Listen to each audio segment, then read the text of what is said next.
একটি 70 বছরের একটা ঐতিহাসিক রাজনৈতিক দলকে আপনি কি করে নির্বাচনের মধ্যে বাদ দেন? তাহলে আজকে যারা এই ইলেকশন করতেছে তাহলে সবাই এই কথা যদি বলা হয় তাহলে সবাই স্বাধীনতা বিরোধী। এবারের নির্বাচনে আওয়ামী লীগের মতো একটি বড় দল অংশগ্রহণ করতে পারছেন না। আওয়ামী লীগ ছাড়া এই নির্বাচনকে যদি হয় বা কিভাবে বিশ্লেষণ করবেন আওয়ামী লীগ ছাড়া এই যে নির্বাচন 12 ফেব্রুয়ারি নির্বাচন? জি ধন্যবাদ, শুভেচ্ছা। আসলে এটা তো বেশ একটি অনেক দিনের পুরনো বিতর্ক, কারণ শুরু থেকেই এই বিষয়ে অনেক দ্বিধাদ্বন্দ্বের ব্যাপার ছিল। সরকার তো একটি অবস্থান নিয়েছেন যে গণ অভ্যুত্থান যে ঘটনাটি 24-এ ঘটে গেছে 5ই আগস্টে, সেটা তো একটা মূর্তিমান সত্য, এবং সেখানে আওয়ামী লীগের ভূমিকা সম্পর্কে কারোই কোনো দ্বিমত নাই, এবং সেই নেতৃত্ব যারা সরাসরি হত্যাকাণ্ডের সঙ্গে জড়িত। তো একটা বিষয় ছিল যে এটা যেমন সত্য, আবার এও সত্য যে আওয়ামী লীগের সকল কর্মী, সমর্থক, নেতা এই হত্যাকাণ্ডের সাথে জড়িত ছিলেন না। তাদের অবস্থাটা কি হবে এই ভোটে? শুরু থেকেই এরকম একটা বিতর্ক ছিল, এবং 30টি রাজনৈতিক দলের সঙ্গে যখন সরকার সংলাপ শুরু করলেন এবং 9 মাস ধরে এই সংলাপটি চলল, তখন বোঝা গেল যে সরকার আসলে এই ব্যাপারে দৃঢ়চিত্ততার সাথে এগোচ্ছেন, যে তারা শুধু আওয়ামী লীগ নয়, আওয়ামী লীগ ও সমমনাদেরকে নির্বাচনের বাইরে রাখবেন, এবং দেশে এক ধরনের ডানপন্থার যাতে বিকাশ হয় তাতে সরকার সক্রিয় ভূমিকা রাখবেন। সেটা আমরা দেখলাম যে জাতীয় পার্টি তো যাচ্ছে, জাতীয় পার্টি যাচ্ছে বটে, কিন্তু জাতীয় পার্টিকে নিয়েও অনেক বিতর্ক আছে। 14 দল, আপনার সিপিবি সহ বাম দলগুলো 30 জুলাই থেকে আলোচনা থেকে উঠে চলে গেল, যে ধর্মনিরপেক্ষতা ও সমাজতন্ত্র এই আপনার সংস্কার আলাপ থেকে যখন সিদ্ধান্ত হলো সংবিধান থেকে বাদ যাবে, তো এই বিষয়গুলো নিয়ে তারা আর এগুলো না। এবং আপনি দেখুন যে গণ অভ্যুত্থান থেকেই সরকারটি এলো, এবং গণতন্ত্র, বাক স্বাধীনতার জন্য গণ অভ্যুত্থানে সকলেই অংশগ্রহণ, কোনো দলমত নির্বিশেষে সকলে ছিল। তখন কিন্তু এই আপনার ধর্ম নিরপেক্ষতার বিরুদ্ধে কেউ বলেনি এই আন্দোলনে। তাহলে সরকার এটি পেল কোথায়? আমাদের বাংলাদেশের যেই মুক্তিযুদ্ধ জাত চেতনা, গণতন্ত্র এবং আপনার বাকস্বাধীনতার পাশাপাশি সেই 4টি স্তম্ভের প্রধান 2টি স্তম্ভই কিন্তু সরকার বিসর্জন দিয়ে দিল। এই ম্যান্ডেট সরকার পেল কোথায়? 30টি রাজনৈতিক দলই কি বাংলাদেশ? সেই 30টি রাজনৈতিক দলের 7-8টি বাদে আমরা অধিকাংশ দলের দ্বিতীয় বা তৃতীয় ব্যক্তির নামই জানি না। অর্থাৎ পুরো বাংলাদেশ এই আলোচনাটিতে অনুপস্থিত ছিল। তারপরেও বাস্তবতা হচ্ছে যে বাংলাদেশের যে সংকট চলছে, বিভিন্ন দেশে আমাদের এখানে ভিসা নিয়ে সমস্যা হচ্ছে, আমাদের বাংলাদেশের ভাবমূর্তি নষ্ট হয়ে গেছে। আজকে বাংলাদেশের পাসপোর্টের অবস্থান দাঁড়িয়েছে 100 নম্বর 106টি দেশের মধ্যে।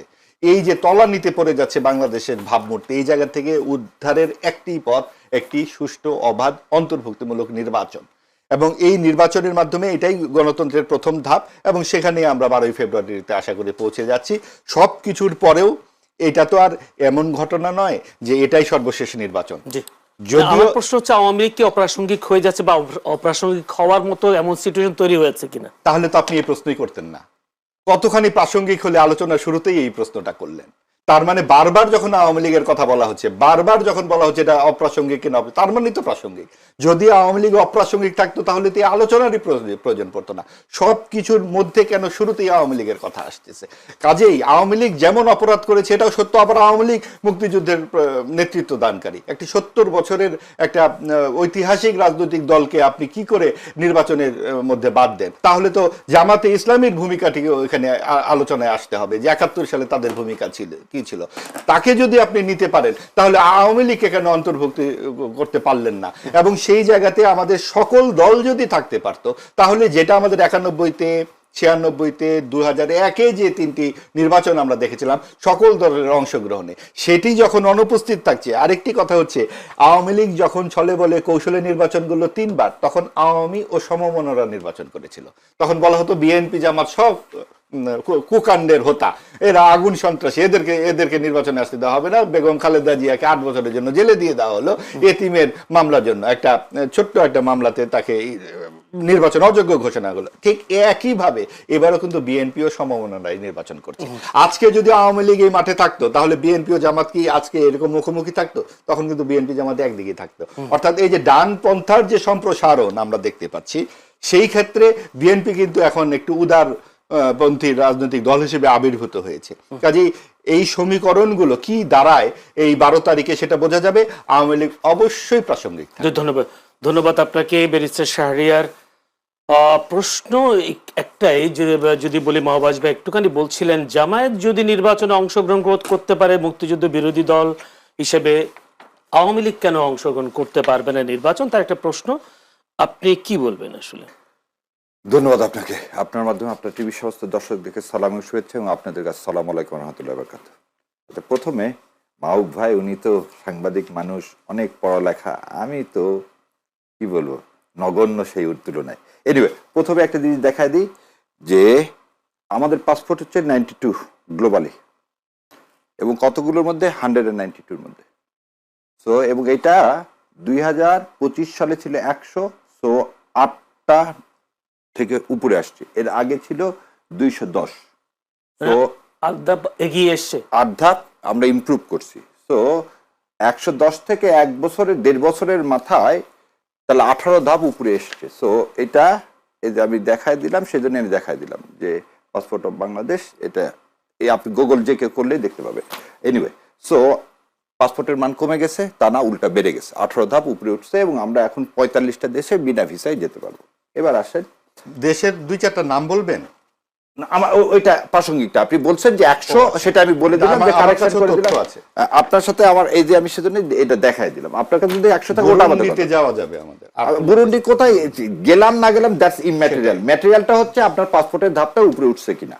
তো ওই জন্য একটু বললাম যে আমরা যখন আসছি ভাইয়ের সাথে তো বসছি, ওই জন্য একটু ইয়ে করে হয়তো কথা বলতাম। দ্বিতীয় কথা, আপনি যে প্রশ্ন করছেন সেই প্রশ্ন, 2টা বয়ান তৈরি করা হচ্ছে। একটা বয়ান হচ্ছে আওয়ামী লীগ, নিরীহ আওয়ামী লীগ, আওয়ামী লীগ এবং নিরীহ আওয়ামী লীগ। সো মুজিববাদের মধ্যে নিরীহ মুজিববাদ আর মুজিববাদ বলে কোনো কিছু আমার কাছে নাই, এবং আমি যেগুলো বলতেছি এগুলো সব আমার পার্সোনাল ওপিনিয়ন বলতেছি। দ্বিতীয় কথা, ভাই আর একটা কথা বলছেন এখানে, ধর্মনিরপেক্ষতা এবং সমাজতন্ত্র, এই দুটা হচ্ছে পিলার। এই 2টা পিলার হচ্ছে ইন্ডিয়ান ক্রাফটের। এটা আমি সব জায়গায় বলছি, এটা হচ্ছে পুরাতন কথা, এটা নতুন কথা না। এবারে আপনার প্রশ্ন উত্তর দিই, বাংলাদেশ জামাতে ইসলামী যদি ভোট করতে পারে তাহলে আওয়ামী লীগ কেন পারবে না?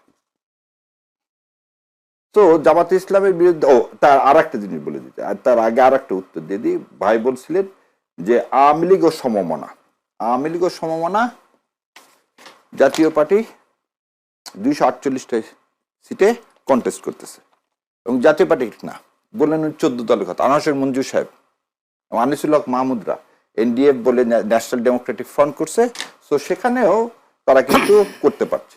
সো এই কথা বলা যাবে না যে এটা একটা ইনক্লুসিভ না। এই সুজাতা সিং এর মতো যে কথাটা সুজাতা সিং জাতীয় পার্টিকে নিয়ে এসে 13 সালে বলছিল লেজিটিমেসি, ভারতের লেজিটিমেসি না পাইলেই আমাদের ইলেকশন লেজিটিমেসি হবে না, এটা না। এখন যে তর্কটা নতুন করে করা হতে চাচ্ছে যে জামাতে ইসলাম আসছে বলে আওয়ামী লীগ আসবে, আমি যদি এখন বলি বিএনপি তো মুসলিম লীগ এবং বামফ্রন্ট, যে জাদু মিয়ারা যারা মুক্তিযুদ্ধকে সমর্থন করেন, তাদের সমন্বয় তো বিএনপি।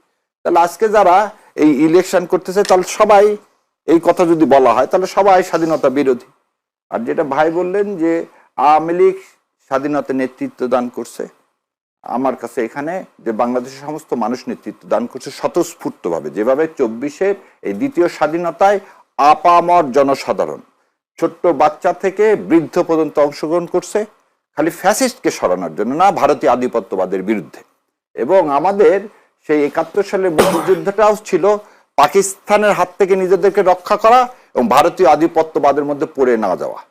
এটাই ছিল মানুষের চাওয়া, যেটা 72 সালে আমরা দেখলাম যে না, ভারত আমাদের স্বাধীনতাটাকে ছিনতাই করে নিয়ে গেছে, এবং এই ছিনতাই করতে ছিনতাইকারী হিসাবে ইউজ হয়েছে বাংলাদেশ আওয়ামী লীগ।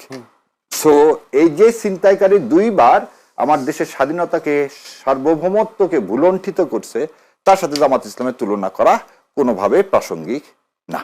তো সেই কারণে জামাতে ইসলাম এবং আওয়ামী লীগকে এক জায়গায় করা যাবে না। আর আওয়ামী লীগের বিরুদ্ধে জাতিসংঘের তদন্ত রিপোর্ট আছে, আপনারা হয়তো দেখবেন 71 সালের পরে 2টা কমিশন হয়েছিল, একটা হোয়াইট পেপার হয়েছিল আর আরো হামিদুর রহমান কমিশন হয়েছিল। এই 2টা কমিশনের রিপোর্ট যদি আপনারা পর্যালোচনা করেন এবং তার ভিত্তিতে 17 বছর তো আওয়ামী লীগ ক্ষমতায় ছিল, তো মানবতা বিরোধী অপরাধে জামাত ইসলাম এদের দল কেন করলেন না? এবং আজকে সর্বোচ্চ আদালত থেকে এটা প্রতীয়মান, যাদেরকে আপনারা ফাঁসি দিয়েছেন that is a judicial killing, এবং এই লোকগুলোর সাথে কোনোভাবে এই অপরাধের কোনো কি ছিল না, সম্পর্ক ছিল না। ক্ষমতার পালাবদলে কি আবার চেঞ্জ হতে পারে জুডিশিয়াল এর রায়গুলো? এই জিনিসটা হচ্ছে কি, আপনি যদি ইনস্টিটিউশন না করেন কখন এগুলো চেঞ্জ হবে? চেঞ্জ হবে হচ্ছে যদি আবার একটা হাসিনার মতো আর একটা হাসিনা আসে, কখনো আর একটা মুসলিনি আসে, আর একটা হিটলার আসে, তাহলে আবার সে করতে চাবে কি বিচার বিভাগকে তার নিজের জন্য কন্ট্রোল করতে চাবে।